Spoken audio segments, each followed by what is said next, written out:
Do you ever wonder how amorphous lumps of material are turned into the everyday products which surround us? Let's find out. In this video, we're going to talk about manufacturing processes. There are 6 main categories of manufacturing processes, which are forming, casting, molding, joining, machining, and additive manufacturing. Each one of these categories contains a large number of different manufacturing techniques. There are a lot of different factors which need to be considered when selecting the right manufacturing process. This includes the material you are working with, the geometry of the object, the number of parts you are producing, tool and material costs, and required levels of automation, to name just a few. Let's look through each of the 6 categories in detail. Forming involves applying forces or pressure and plastically deforming the material to produce the desired shape. It is typically used for metals. Most forming processes can be done when the metal is either above or below its recrystallization temperature. This is known as hot or cold working. Hot working makes it easier to plastically deform the metal, but cold working causes strain hardening, which increases the strength of the material.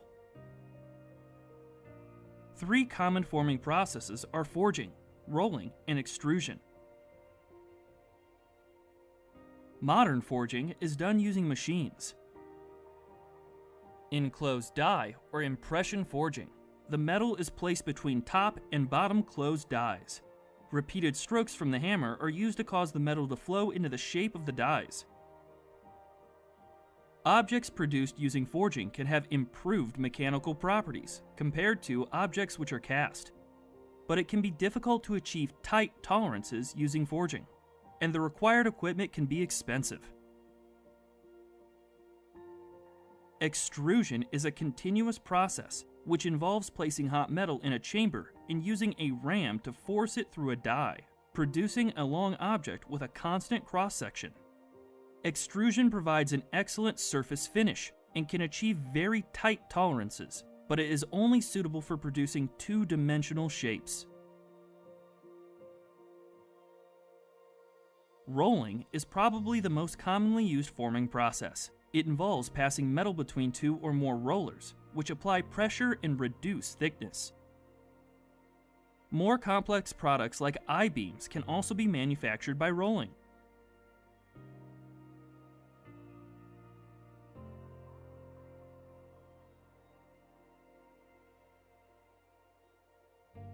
Rolling can result in improved mechanical properties and can be automated, which makes it good for large-scale production, but tooling costs tend to be high and it can't be used to produce very complex shapes. Let's move on to the next category of manufacturing processes, casting. Casting involves pouring molten metal into a mold and allowing it to solidify. It is what we call a primary shaping process. A secondary process, such as machining, is typically needed to achieve the desired surface finish. Like forming, casting is most commonly used for metals. 3 common types of casting are die casting, sand casting, and investment casting. In die casting, molten metal is forced into reusable metal dies at high pressure. Once the molten metal has solidified, it is removed from the mold.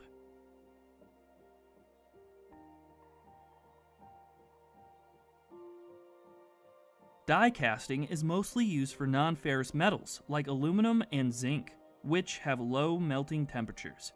It provides an excellent surface finish and can achieve very tight tolerances, but startup costs tend to be high, so it is only really suitable for large production runs. In sand casting, a pattern is used to create a single-use mold from damp sand.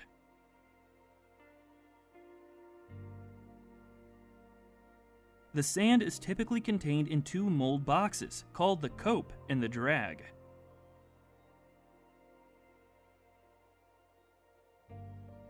Molten metal is poured into the mold through a channel formed in the sand. When the metal has solidified, the cast object can be removed from the sand. Sand casting can be used for a wide range of metals, including those with high melting temperatures.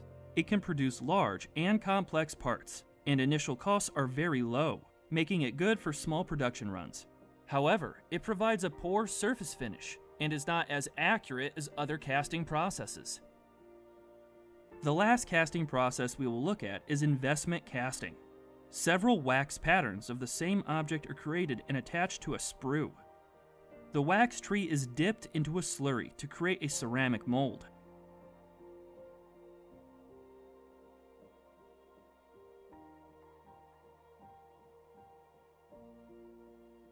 Heat is applied to melt out the wax.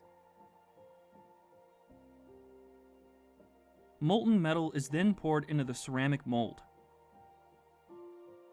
And once the casting has cooled, the mold is broken off. Investment casting is good for parts with complex geometry and can achieve tight tolerances, but it is an expensive and time-consuming process.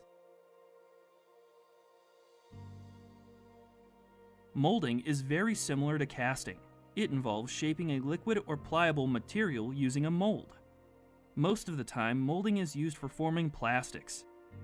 Typical molding processes are injection molding, compression molding, and blow molding. Let's look at the first two. Injection molding is the most commonly used manufacturing method for plastics. Polymer granules are fed into the hopper, and a screw is used to pass the material through a heated cylinder before it is forced at pressure into the mold.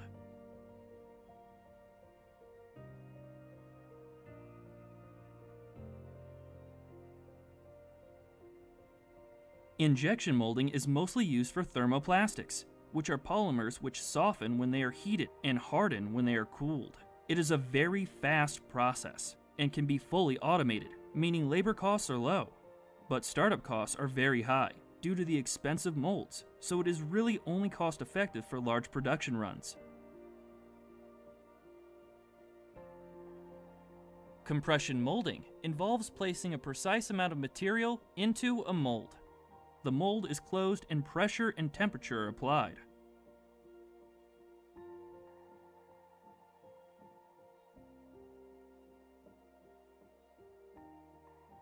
Compression molding is mostly used for thermosets, which are polymers which irreversibly harden when heated.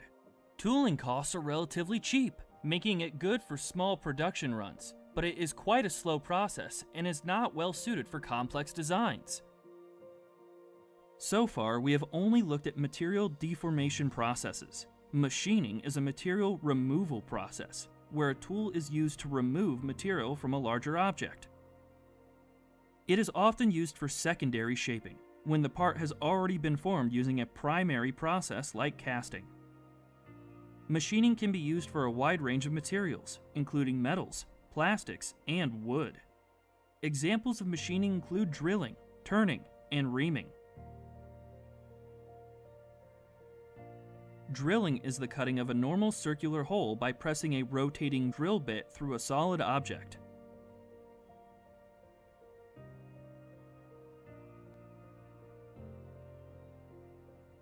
And turning is the use of a cutting tool to shape a rotating workpiece.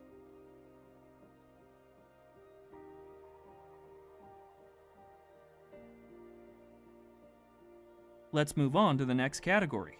Joining involves combining multiple separate components into a larger assembly. Like machining, joining is a secondary process. Welding, riveting, brazing, soldering, and fastening are all different types of joining processes. Welding uses extremely high heat to fuse distinct metal parts together. Unlike soldering and brazing, the base metal melts during welding. The final category is additive manufacturing, which involves adding material to build up the desired object, typically one layer at a time. 3D printing, selective laser sintering, and vat polymerization are examples of additive manufacturing techniques. For 3D printing, a computer is used to successfully build up an object layer by layer. 3D printing is a slow process, and the range of materials which can be used is limited, As a result, it tends to be used for prototyping rather than for mass production. That's it for this introduction to manufacturing processes. Please leave a comment to let me know what you think, and don't forget to subscribe if you haven't already.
discuss the general trends in manufacturing.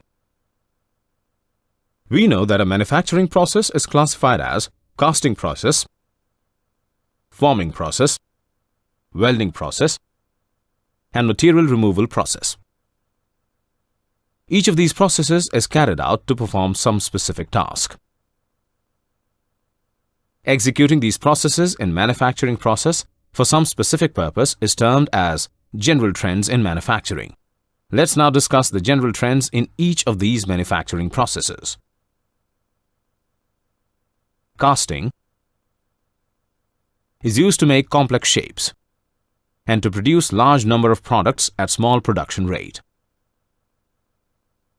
Forming is used to make products having high yield strength and high toughness. This process is also used to change the shape of the workpiece, which is done by heating the workpiece and then applying an external force on it. Welding is used to join two metal workpieces either permanently or temporarily. This process is executed by heating the workpieces and the filler material first. This results in the accumulation of filler metal in the molten form in the spacing between the metal workpieces. And material removal process is used to remove the required or exact amount of material from the workpiece. This process is also carried out to improve the surface finish of the workpiece. Thus, we can say that general trends in manufacturing refers to the execution of casting, forming, welding, or material removal processes to perform a specific task. The related terms are